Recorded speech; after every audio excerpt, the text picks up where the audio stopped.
the kitchen worldwide is the thing that makes the home.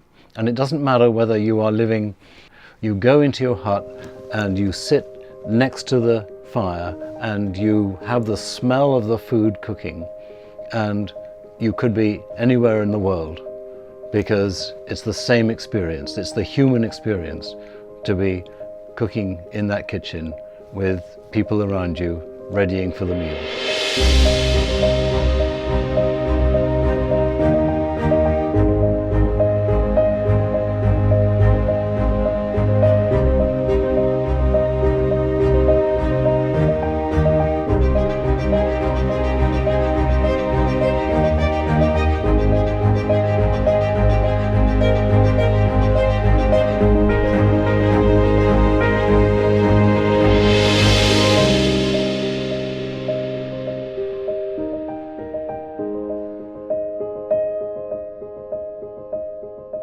I think more and more the kitchen is a big part of the family life. I think a lot of families are living in the kitchen and not in the beautiful home, because the kitchen is the place where things happen.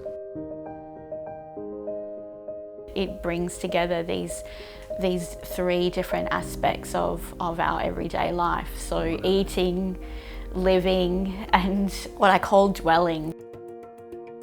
The dwelling part is about how we are in the kitchen, what we do.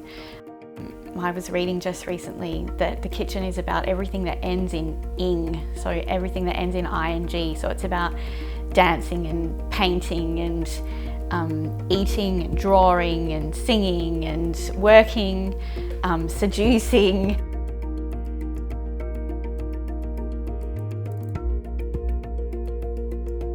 A factor that I see that is really changing kitchen design is that of multi-generational families living within the same household and sharing and using that kitchen. And having folks of all different ages and generations using the kitchen space means that we as designers have to think differently. We have to think about how each one of them uses that, when they're going to use it, how does technology fit into that. Hoy en día, afortunado o desafortunadamente, lo que no podemos negar es que muchos cocineros se han convertido en auténticas estrellas mediáticas con un gran seguimiento y una gran influencia en una parte importante de la sociedad, y eso yo creo que es una oportunidad para aprovecharlo de cara a lo que es la formación, la educación, la sensibilización de esa propia sociedad, ¿no? You can see where it goes. People want to buy fresh, people want to cut the middleman, the supermarket, and feel that they're as close to nature as possible. I think people will go back to growing more at home. Maybe you see it with herbs and tomatoes now, but I think it's going to extend more and more. And if people could grow at least a percentage of what they eat at home, this whole infrastructure of eating is going to change. So I think for me as a scientist, cooking provides a very, very intriguing and engaging way of learning about the natural world. And so we can bring this into schools and early on inspire young students to cook, build those skills, learn about their health, and then also learn about the science behind the cooking. Pareciera que esta conectividad que nos une a todos nos hace perder identidad, pero todo lo contrario. El hecho de estar conectados nos hace descubrirnos diferentes y nos hace valorarnos diferentes y nos hace mirarnos hacia adentro y reconocer que tenemos algo hermoso en nuestra cultura y que queremos compartirla con otros que están dispuestos a incorporarlas en su vida.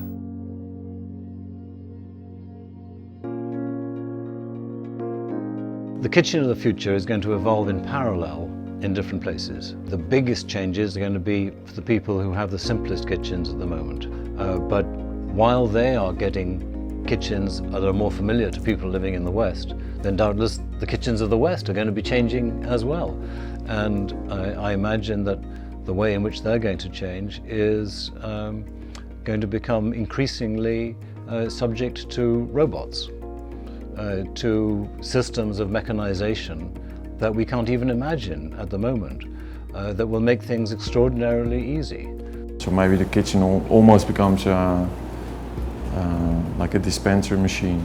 So you take out elements, cartridges, and you have that ready for the day or the night, and you come home.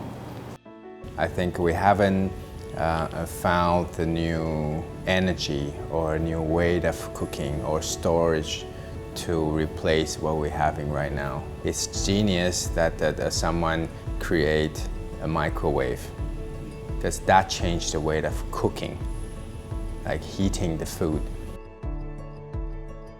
Esa cocina del futuro para mí es esa cocina que ha tenido en cuenta todos los que han participado, por tener en cuenta todo el ciclo de vida de todos los aparatos que están dentro de la cocina, ¿no? Por ejemplo, todo lo que es energía, que sean todos los componentes, todo lo que se mueve, los aparatos que van por energía, tienen que mirar eso, cuidar la ecoeficiencia energética. We have to be more responsible. In 2016, the real creativity and the real way of future is this level of responsibility. Before it was possible to use 100% of energy. I'm talking about of trees, I'm talking about of marble, I'm talking about of surfaces, I'm talking about of material. Now it's possible to do with a better effect and to use only the 20% of energy. The new treatment with again nanotechnologies on some surface, we retransform something in antibacterial surface. That is it's improving technology. That is the future. Vamos moviendo hacia un hogar inteligente. La cocina no va a ser una excepción dentro de ese hogar inteligente, y ese hogar inteligente va a favorecer muchos cambios dentro de cómo las familias interactúan con su casa, ¿no? Y va a permitir que los dispositivos que hasta ahora conocíamos y que solo hacían específicas funciones sean realmente multifuncionales y permitan no solo hacer una cosa, sino jugar diferentes roles, ¿no? Y yo creo que en la cocina cada vez más los dispositivos van a jugar ese rol de apoyar ese entorno social como dentro del hogar familiar. There are technologies that we are developing in terms of user experience, so the way people interact with an appliance. So there will be a big revolution in the way we operate the appliance and how similar it is versus today operation of digital equipment for entertainment, for example, or communication like a smartphone. But there are also things that the appliance can carry on through these extended capabilities. For example, cooktops. Cooktops that not only allows you to heat an element like a pan to cook your favorite dish, but also tells you when to put and how much of that ingredient and at which time. The more technology we have, the more opportunity we have to help the kitchen evolve into its new forms, its new functions. One of the first things that will have to happen is a new way of bringing water and electricity and power into our homes, and it'll be more flexible. So we won't have attached cabinets, and perhaps the sink will also move accordingly.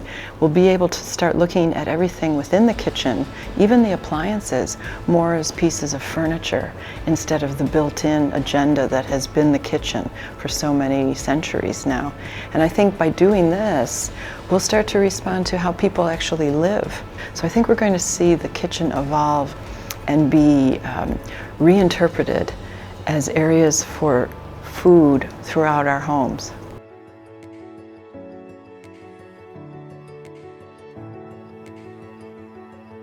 The kitchen has three parts: aesthetics, function, and emotion. And the emotional part, it's very interesting. Many people don't usually factor that in. For example, I have a sofa in my kitchen. I use it every day and it's comfort. So it's about building in comfort. It's an emotional feeling of well-being. Relaxing. Larger windows will add an emotional piece if you have any kind of a nice view or even just getting the light. I think about flexibility and customization are two elements that it will have more and more important in the future. Flexibility in the use of the kitchen. So when I'm cooking is the kitchen, when I'm relaxing is another thing. But also on the mindset. So the time in the kitchen in the morning when I have breakfast is completely different from Monday morning or Sunday morning. It's still breakfast, but two different timing, two different, I'm under stress or I'm not stressed. I think the most exciting thing when I consider the kitchen, the heart of the home, is the fact that with all the new technologies and material science, coupled with design, We're going to see dignity for the lifetime, and I can't wait to see what we have in future.